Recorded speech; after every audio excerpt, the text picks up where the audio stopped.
Désespérés et désemparés, les cadres et agents de la Fondation Marie-Antoinette Mobutu sont descendus au bureau de la ministre des Affaires sociales, Action humanitaire et Solidarité nationale déposer leurs doléances à la ministre Aziza Mounana. Arrivé dans son bureau, Aziza Mounana a prêté une oreille attentive à ses hôtes, à qui elle a promis son implication. Ce n'est que très tôt de ce vendredi matin qu'Aziza Mounana a respecté sa parole donnée.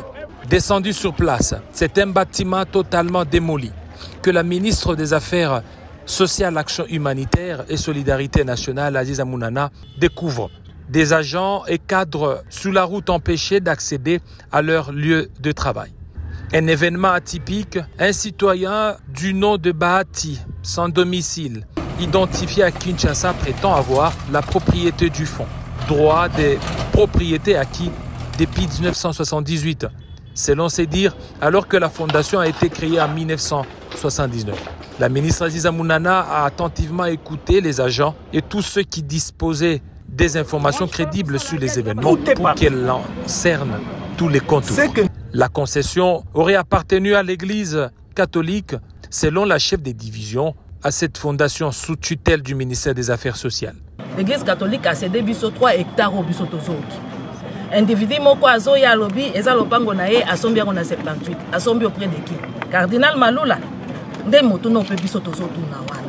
Bon yango lopango yango ya l'état ya affaires sociales azui audace ya kokamata machine ko pomola nyonso ndenga pomoli boy document ezate eloko ezate na 22h alobi justice eza en kati ya poche na ye alongoli drapeau atumbi yango, c'est pour dire que azana moto tel kolo na ye. Quand quelqu'un se parvient à défier toute une république, parce que s'attaquer à l'emblème national, c'est déclarer une rébellion contre la république.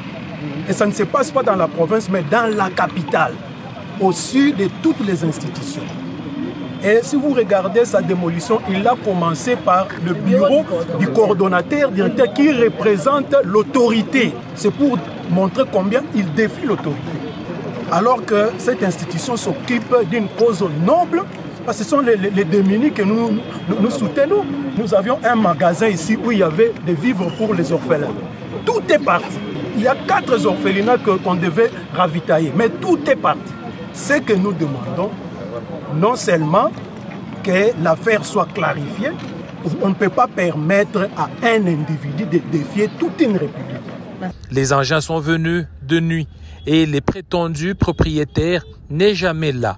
Le procès est pendant au tribunal des grandes instances de Kalamou sans aucun jugement. Les gars a descendu un bâtiment public emportant tous les mobiliers et vandalisant tous les dossiers. En tout cas, maman, tu as dit hier, l'élo, l'élo peut ailler. À sali constant, donc à ça pensa maman, maman,